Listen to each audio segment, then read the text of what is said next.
With the deepening of global economic integration, international trade has become increasingly frequent, but the accompanying problem of the proliferation of cheap goods has gradually emerged, impacting local industries in many countries. Recently, the Malaysian Ministry of Investment, Trade and Industry, hereinafter referred to as the Malaysian Ministry of Trade, announced a significant measure, plans to amend the current anti-dumping law, which is expected to be submitted to Congress for review next year to address the damage caused by cheap imports, including those from China, to local businesses. The background for this decision is the recent influx of cheap imported goods into the Malaysian market, particularly from China and other countries. These goods' price advantages pose direct competitive pressure on Malaysian small and medium-sized enterprises. In Parliament, Malaysia's Deputy Minister of Trade, Liu Chin Tong, stated that the government is taking this issue seriously and has decided to act to protect domestic manufacturing from unfair trade practices.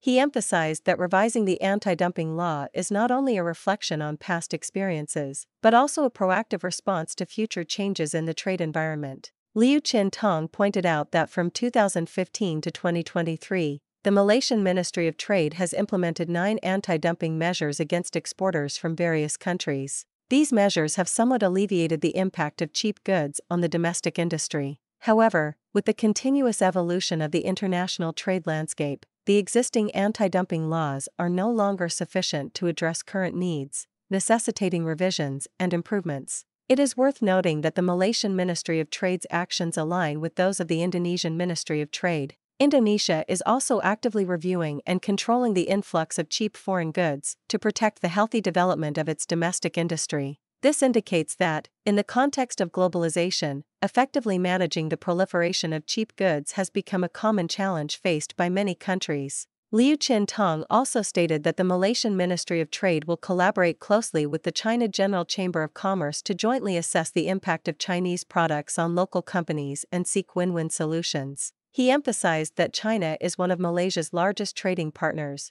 and cooperation between the two countries affects not only their economic interests but also the well-being of their peoples. Therefore, while enhancing trade exchanges, it is crucial to ensure that the competitiveness of domestic manufacturers is maintained. Data show that between January and April of this year, trade between Malaysia and China increased by 5.9% compared to the same period last year, reaching 151 billion ringgit, approximately $29.8 billion.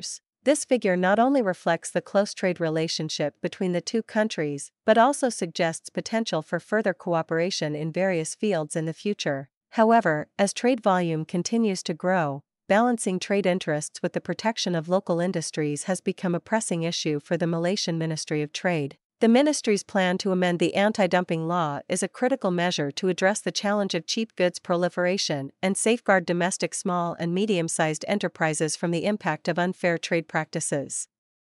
Tune in every Monday to Friday at 8 p.m. for Qingxiao View, the Business Bridge.